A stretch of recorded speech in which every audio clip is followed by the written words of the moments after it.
Good morning, my name is Margon and I'm from the Green Team, and I'm going to tell you a story.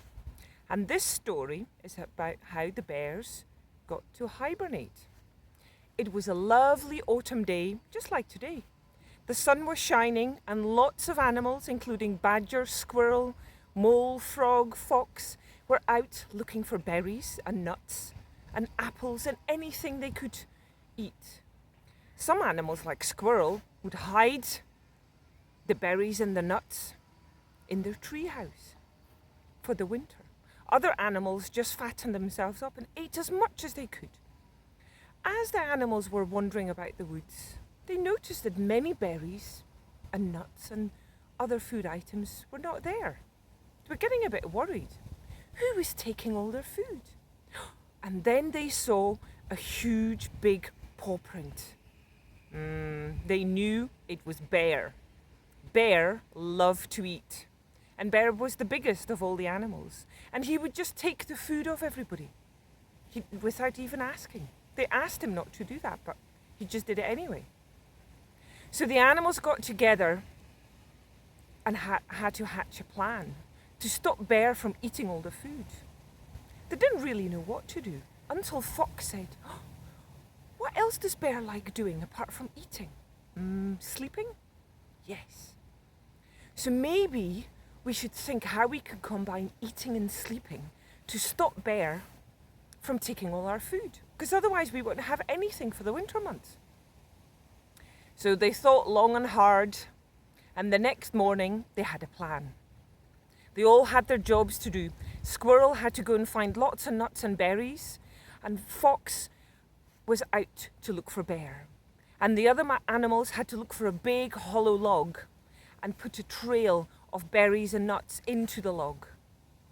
So Fox was walking around carrying some berries, and there he could see Bear coming along his way. "Good morning, Bear," said Fox. Said Bear.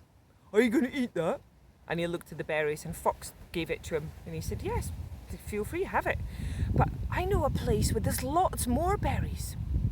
"Okay," said Bear, and he started to follow Fox until he saw a whole trail of berries leading into a hollow log.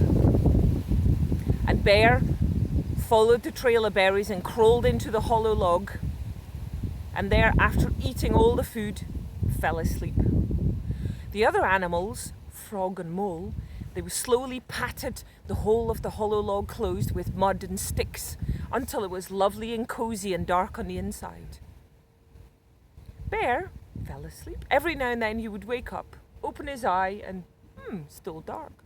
He'd just closed his eye and continue sleeping.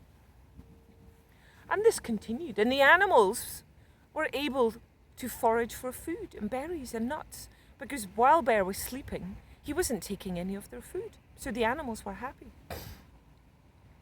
Bear eventually woke up, and it was light. He thought, that was a really good nap. And when he crawled out of his hollow log and he looked around, he realised it wasn't autumn anymore.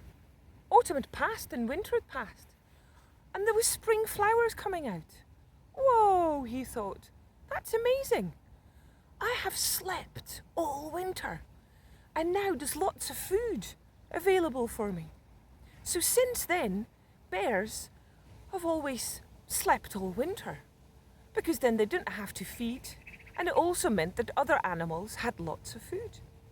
So since then, bears have hibernated during the winter. So that's how bears became to hibernate.